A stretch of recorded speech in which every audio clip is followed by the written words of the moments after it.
right now. I mean, what is your take on what's going on in Europe? Do you think this is going to spread? Do you think they'll be able to control this? No, I don't think they're going to be able to control it, and I do think it will spread because the problems of the Italian banks are the problems of the banks worldwide. It's truly a solvency problem, and it's coming to the forefront because of a liquidity problem. The lack of solvency is being discovered because of the lack of liquidity.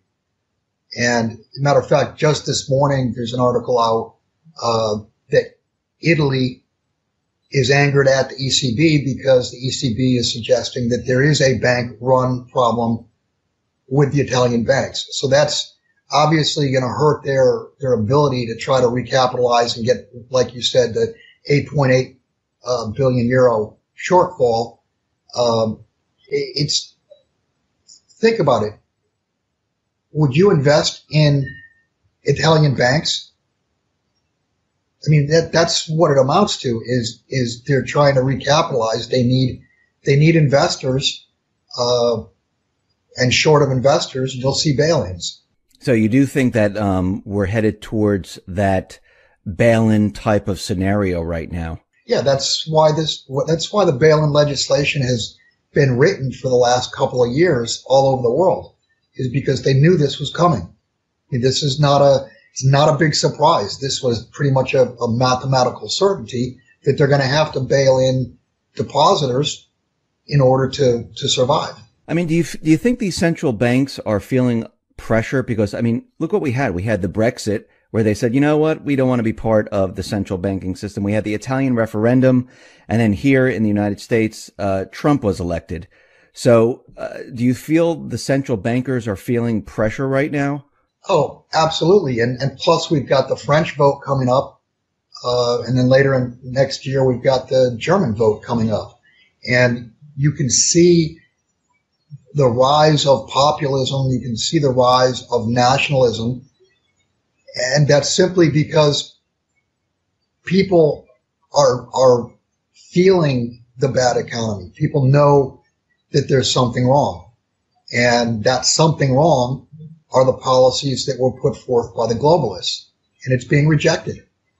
So with a French exit, and who knows with Germany, I mean, you could see the European Union begin to dissolve. Do you think the central bankers will let it get that far? Do you think they'll let these countries go? Because right now, if we look at England, the UK, they had the referendum, the Brexit referendum, but they haven't initiated Article 50 as of yet. Right.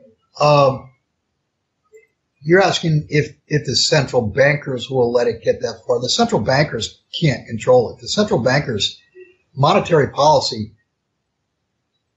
got us, not just monetary policy, fiscal policy also, but monetary policy got the world to where it is now.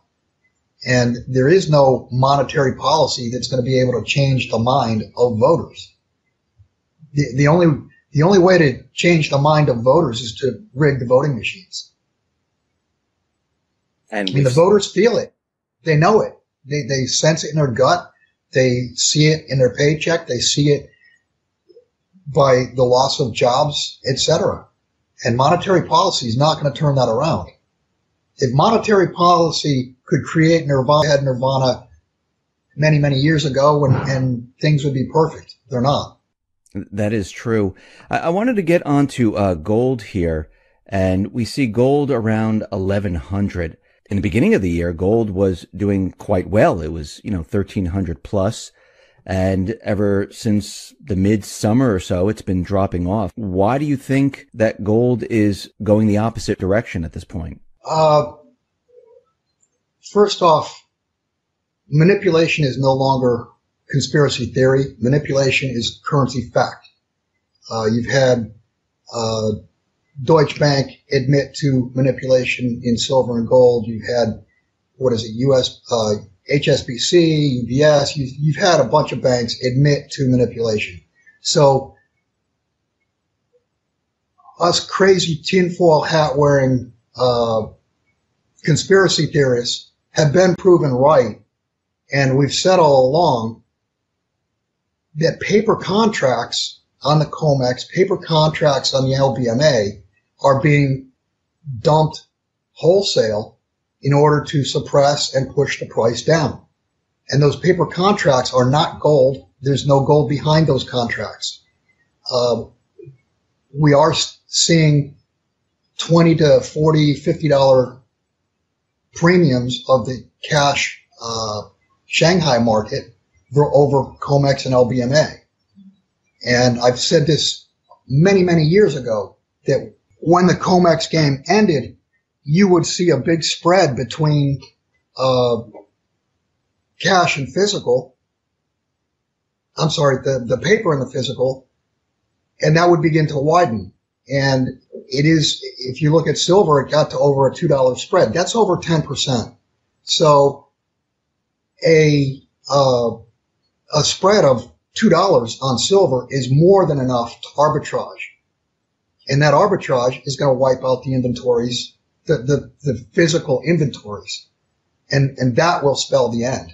Now, there are individuals like Harry Dent and Martin Armstrong, and I know you wrote a piece about Martin's prediction that gold will go below 1,000. Do you think it will ever get that bad that gold will go below 1,000?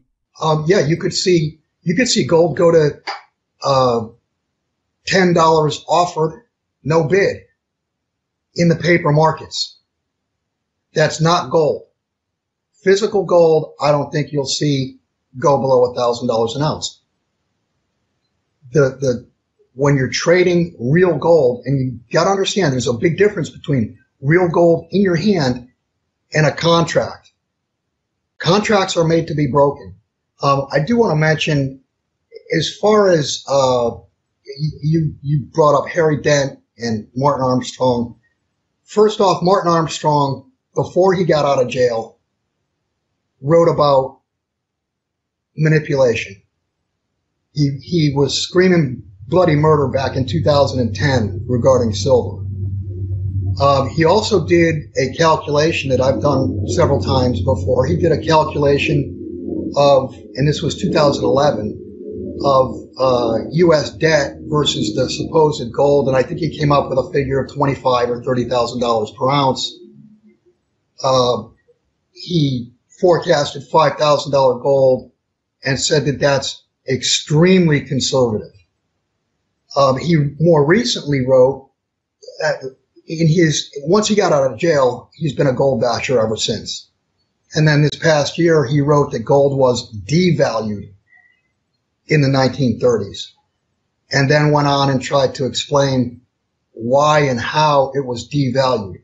Well, that's just plain false. That's completely false. Gold was revalued 71% higher in 1934. Gold was the best place to have money during the Depression. In a true deflation, what you want is you want money and liquidity, and gold is both.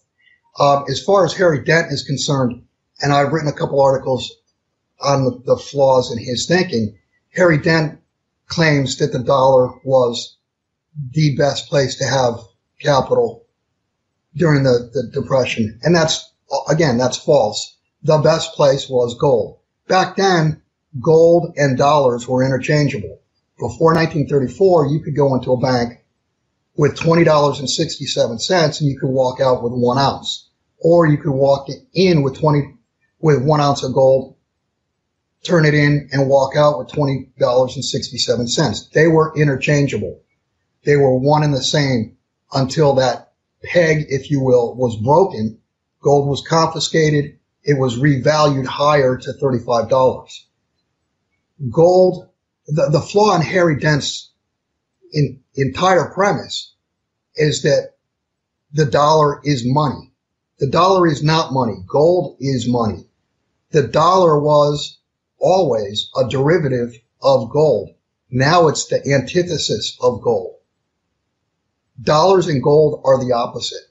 And going one step further, as far as history is concerned, the best place to have had capital from 1929 to call it the beginning of World War II was in mining operations. Homestake mining was up over 1,000% during that period of time when everything else was down 70, 80, 90%.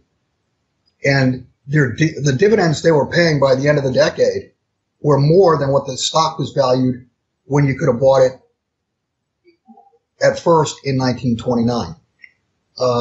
One other thing, just because people are feeling down and out about mining shares because they've been hit so hard since the election. Just remember, mining shares year to date are still up, call it 70, 75%. Mining shares, believe it or not, for 2017 have been the best performing sector.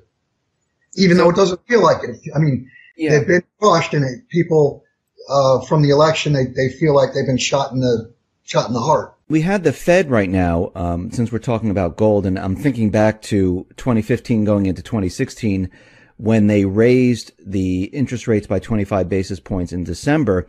We saw gold shoot up and the market come down. They did the same exact thing this December. What do you see happening as we go into January for gold and the market? Do you see the same thing happening? Well, I think ultimately gold and silver are going to all of a sudden be not available. Like I talked about before, the arbitrage factor of it. Gold has been going from west to east, and the Western inventories are not infinite. As far as the Fed raising rates, the Fed really had to raise rates because the markets forced them to raise rates. The Fed had to raise rates this year because market rates were up over 100 basis points. So the Fed follows. The Fed does not lead. If you look across the globe, everywhere, interest rates have gone up 100 basis points pretty much or more. This rise in interest rates is on top of the most leveraged economy and financial system in all of history. It's not only the most leverage of all time, but it's the leverage ratios are worse than they've ever been pretty much everywhere. And oddly, the country with the best debt to GDP ratio is Russia. If you look at the West, even if you look at China, debt to GDP has never been at these levels. And these higher interest rates are going to affect, they're already affecting housing, autos. You can see it. You can see the interest rates are already putting a squeeze on the real economy. And beneath the surface in the financial markets, there's very tight liquidity. And these higher rates are in the process of turning derivatives upside down because all derivatives have interest rates as an original premise, if you will. The interest rates are factored into derivatives when they're first created. So if you create a derivative and you're using the assumption of a quarter of a point or a half a point, and all of a sudden rates are 1% or 1.5% or what have you, it changes the dynamic of the entire derivative. So a lot of these derivatives are not even close to what they originally were meant to be or meant to look like. So, I mean, the Fed raised the rates, and before they raised the rates, we saw it was taking effect. And I mean, there were problems in the housing market where the rate was rising, mortgage applications were declining, and sales, they just didn't exist during this whole period. And if the rates continually rise, we're going to see a breakdown of the real economy. And my question to you is, I mean, they know this is going to happen. They know if they raise the rates, this is going to happen. Why would they do it then? Because they were forced to. If the Fed didn't raise interest rates, it didn't matter whether the Fed raised rates or didn't raise rates. The market raised rates. It doesn't matter what the Fed did or didn't do. Mortgage rates went up. So if they didn't raise rates, they would look like fools. So they had to raise rates, but it was forced upon them by the market. And higher, you're right, higher interest rates are, you can see it. It's already crushing the real estate market. And think about what the real estate market is to the real economy, the jobs from the real estate market. And just go back to 2007, 2008. The real estate market can decimate the real economy and decimate financial markets pretty quickly. There's way more derivatives outstanding now than there were in 2007, 2008. So let's talk about the economy. We see that prior to the elections, they brought the unemployment rate down to 4.9%. We know that was for the elections to say, hey, look how great the economy's doing. And then we saw GDP move up to 2.9%. After the election, we see GDP revised and it was brought up to 3.5%. Unemployment was brought down to 4.6%. And we see the stock market continually going up and up and up and up, making it look like everything is absolutely fantastic. What are they doing at this point? Why are they pushing this illusion? Because we know what the real economic data reports. There's nothing good about the economy right now. Why are they pushing so hard to make everyone believe that the economy is so fantastic right now? It's all about legacy for Obama. I mean, the numbers, they held the system together. The numbers, the 4.9% unemployment rate, this latest GDP growth of 3.5% or whatever. Not one year did we have 3% growth. The growth numbers that they have put out over the years are clearly bogus. The unemployment numbers are clearly bogus. All you have to do is go to John Williams' shadow stats and you can see what's really going on. We've been in, I wouldn't even say we ever recovered. I think what happened after 2008, 2009 is the economy bottomed, and we've been bouncing along the bottom all along. I don't think we've even taken out the activity levels that we had back in 2007, 2006. We've had, 8 years of, quote, recovery. Have you heard the word in the last 8 years? Expansion? Never heard that. The typical business cycle, when the business cycle was working before we got to debt saturation, and that's the reason we're no longer expanding, because there's too much debt and growth gets spurred by debt, but the incremental debt is not creating growth. But if you go back these last 8 years, there has been no expansion. There's been truly no recovery. What you saw was the economy, they arrested the decline and they were able to band-aid and keep the financial system together. And I think what you're going to see is, within the next couple of weeks, next couple of months, I think you're going to see some truth start to come out and the curtain be pulled back. And the real picture of where we really are is ugly. And I've said all along, we are completely ripe, completely primed for a collapse in economic terms, in financial terms, in all terms. So when you say the truth come out and the curtain pulled back, what do you mean by that? Well, let's just stick on the economy. The economic numbers have been completely bogus. Like I said, just go to John Williams, he's a number crunching bean counter that doesn't take one side or the other. He just wants the real number. And the unemployment numbers, if they were calculated the way they were back in the 70s and 80s, would be upwards over 17%. So those are severe recessionary, if not depressionary numbers. And the growth numbers of, continually 1%, 2.5% or whatever, they've been continually flat to negative. And the way they rig those is by rigging the inflation number. Do you think Trump already knows what the real economy is, or do you think? Absolutely, he knows. So he knows what's happening behind the scenes. He knows that. He absolutely knows that he's being made captain of a plane with no fuel left. He knows this is going to go down. And I've said the best thing, well, the second best thing, I think the best thing about Trump winning the election will be who and what his picks are for the Supreme Court. Beyond that, we are going to collapse. It's a mathematical certainty that the financial markets are going to collapse. And my thought process is at least we have someone leading the country who hopefully believes in the rule of law.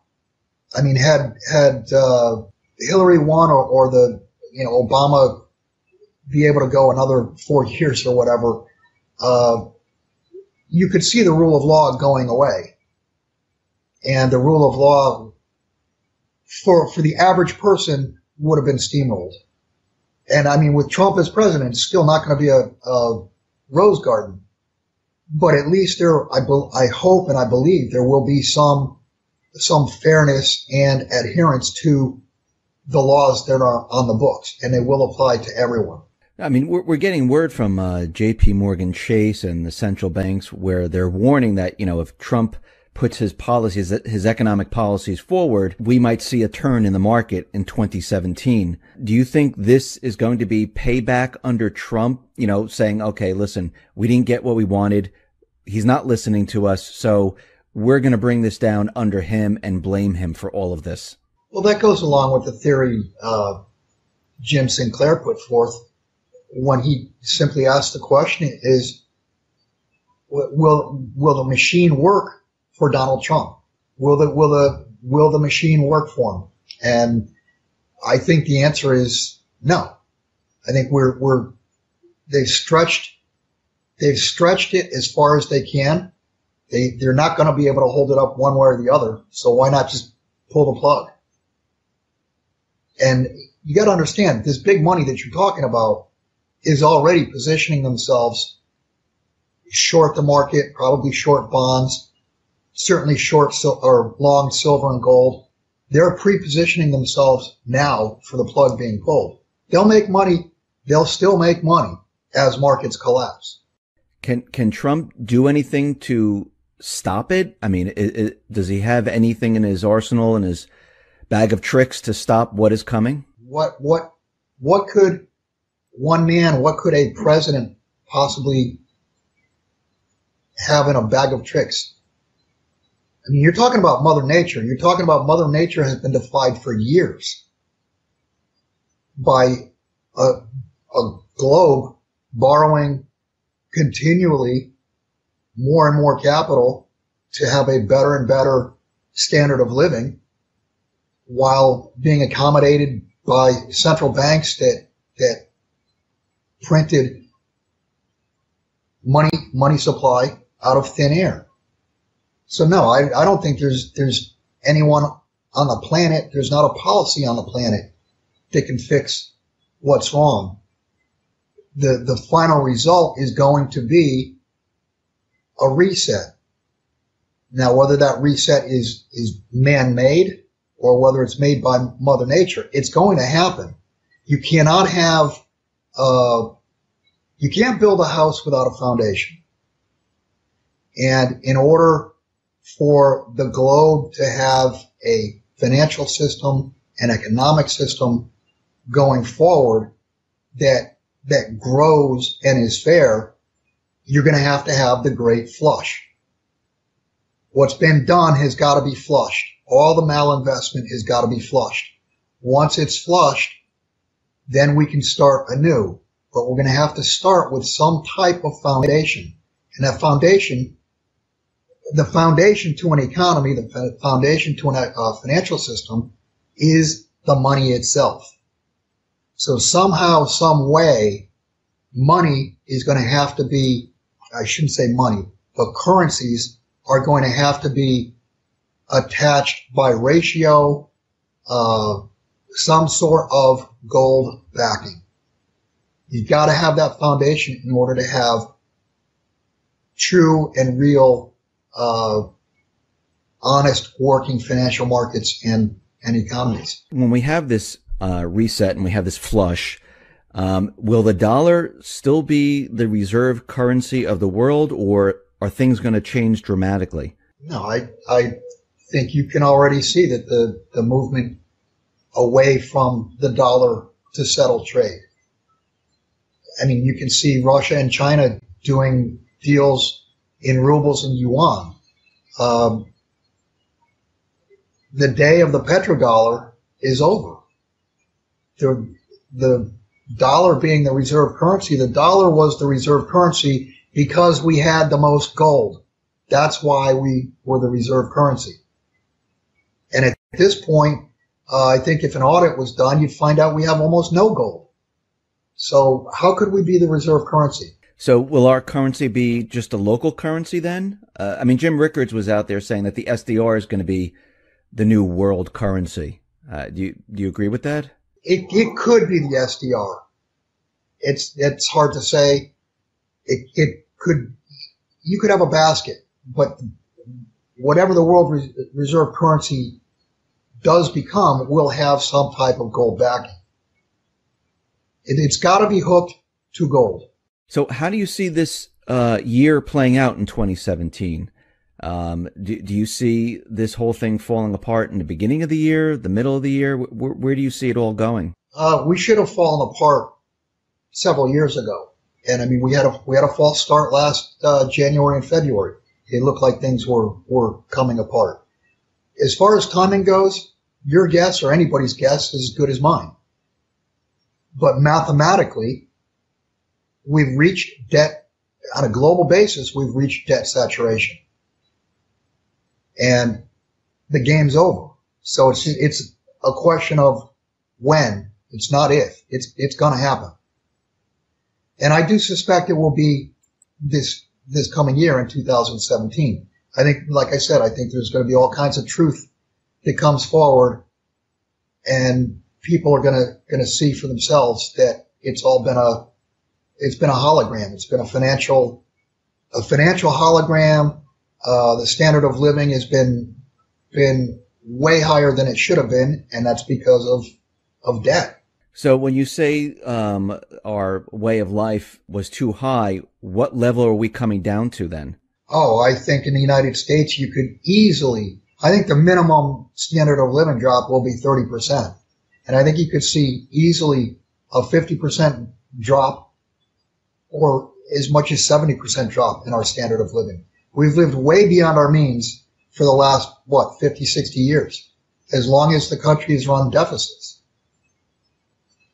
A deficit, when a country runs a deficit, it means they're living beyond their means by whatever that deficit is. So, do the math. We've lived so far beyond our means, it's unbelievable. Bill, I want to thank you very much for